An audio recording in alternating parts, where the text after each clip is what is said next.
Guys, कैसे हो आप लोग सभी? उम्मीद करता हूँ कि सही होंगे। आज आपके लिए लेकर आया हूँ मैं डीमैट अकाउंट के बारे में जानकारी। देखो, डीमैट अकाउंट के बारे में जानकारी इसलिए लेकर आया हूँ, कई लोगों को ये डाउट होता है कि कल को मैंने डीमैट अकाउंट डाउनलोड कर लिया और उसमें ट्रेड भी कर लिया, कल को वो डीमैट अकाउंट या ब्रोकर भाग गया, उसमें कोई पैसे का हमने 10 लाख रुपए डिपॉजिट भी कर रखा है, इन्वेस्टिंग कर रखी है 5 या 10 लाख रुपए की, कल को वो भाग गया तो आपके साथ क्या होगा?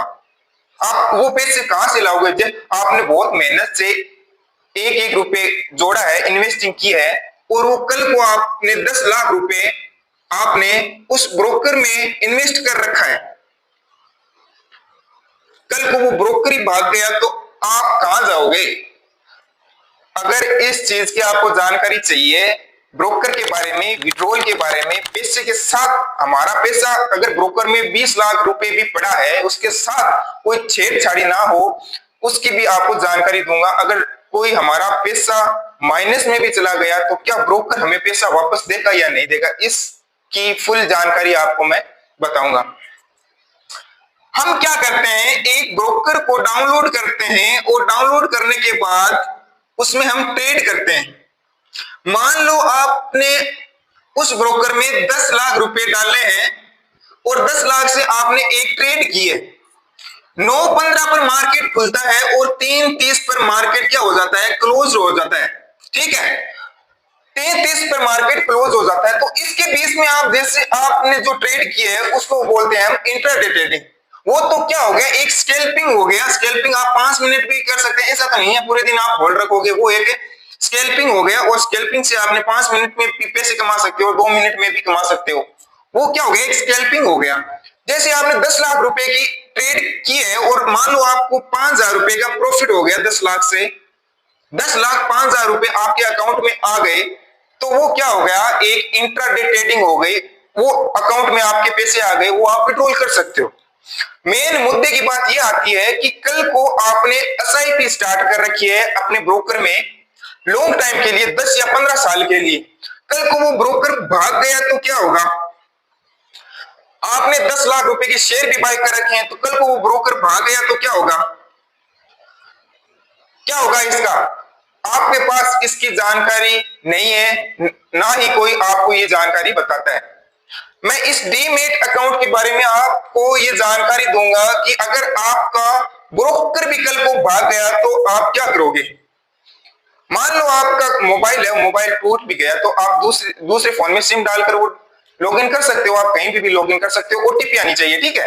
अगर आपका 20 लाख रुपए अकाउंट में पड़ा है ब्रोकर में और उसके साथ कोई छेड़छाड़ी हो गई, वो जीरो हो गया, किसी ने आपके पैसे के साथ छेड़छाड़ी कर भी दी, तो आप किसके पास जाओगे? इन सब की जानकारी मैं आज आपको दूंगा। आप वीडियो को एंड तक देखते रहिए, ठीक है। मान लो अब आपने 20 लाख रुपए एक प्रॉपर्टी में इन्वेस्ट किए हैं,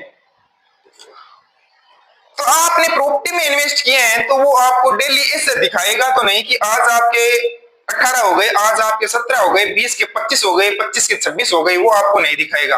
वो 20 लाख रुपए आप ब्रोकर में या फिर आप शेयर लेकर छोड़ते हो तो वो तो आपको डेली दिखाते रहेंगे कि आज आपका इतना प्रॉफिट हुआ है, आज आपका इतना प्रॉफिट हुआ है, आपका इतना लॉस हो गया, आपका इतना लॉस हो गया, जितना भी होता है वो आपको दिखाता रहेगा। हालांकि आप जैसे कोई जमीन लेके छोड़ते हो तो वो आपको नहीं दिखाएगा। लॉन्ग टाइम इन्वेस्टिंग आपको प्रॉफिट देगी, लॉस नहीं देगी, ठीक है। 5 या 10 साल के लिए वो तो आपको दिखाता रहेगा, ठीक है। अब मान लो आपने एक ब्रोकर डाउनलोड किया है, उसमें आपके 20 लाख रुपए पड़े हैं। क्या होता है कि गवर्नमेंट क्या कहती है,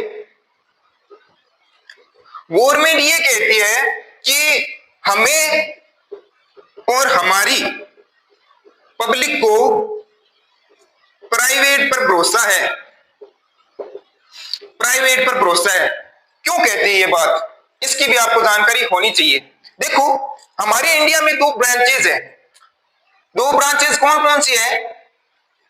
एनएसडीएल 2 नंबर पर है, सीडी असल, ये 2 ब्रांचेज होती है। हालांकि एनएसडीएल वेबसाइट पर आप पैन कार्ड बना सकते हैं, आधार कार्ड वगैरह इस पे बनते हैं, इसको आप वेबसाइट भी बोल सकते हो। ये 2 ब्रांचेज है। जो भी ब्रोकर आता है इंडिया में वो इससे लिंक्ड होता है और परमिशन इसकी होती है कि हमारा ये ब्रोकर है और इसमें हम पब्लिक को ट्रेड कराना चाहते हैं या इन्वेस्ट वगैरह जो भी है, इनकी वो कंडीशन होती है, ठीक है, वो इसकी परमिशन लेनी होती है, इससे लिंक होता है वो। तो मेन मुद्दे की बात ये आती है, आपका जैसे पैसा पड़ा है अकाउंट में और कल को वो ब्रोकर भाग भी गया, तो गवर्नमेंट ये कहती है कि आपका अकाउंट कौन सी बैंक में है। मान लो आपका अकाउंट है एसबीआई बैंक में, आप अगर ब्रोकर में जैसे अकाउंट ओपन करते हो तो आपका ऑटोमेटिकली एक खाता खुलता है डीमेट अकाउंट। उस डीमेट अकाउंट में आपके जो शेयर होते हैं या फिर कोई भी मान लो आप एसआईपी करते हैं वो उस डीमेट में चले जाते हैं, ठीक है। और हम डीमेट में नॉर्मल पैसे बैंक में पैसे जमा करवाते हैं, वो एक नॉर्मल बैंक खाता हो गया, ये होता है एक डीमेट अकाउंट, ठीक है। इस डीमेट अकाउंट में हम जो शेयर वगैरह है वो हम बाय करके छोड़ देते हैं, या फिर 20 लाख रुपए के जैसे हमने एचडीएफसी बैंक के शेयर लेकर छोड़े हैं तो 12 बजे के बाद हमारे पैसे 20 लाख रुपए हमारे खाते से कट जाएंगे ब्रोकर में से, और वो उसकी जगह डीमेट अकाउंट में हमारे शेयर चले जाएंगे कि इतने शेयर आपके बाय हो चुके हैं। 5 साल के लिए 10 साल के लिए आप जैसे इन्वेस्टिंग करते हो लॉन्ग टाइम के लिए, आपने अकाउंट मान लो लॉगिन ही नहीं किया, 10 साल के बाद आपने लॉगिन किया तो वो शेयर वहीं आपको मिलेंगे।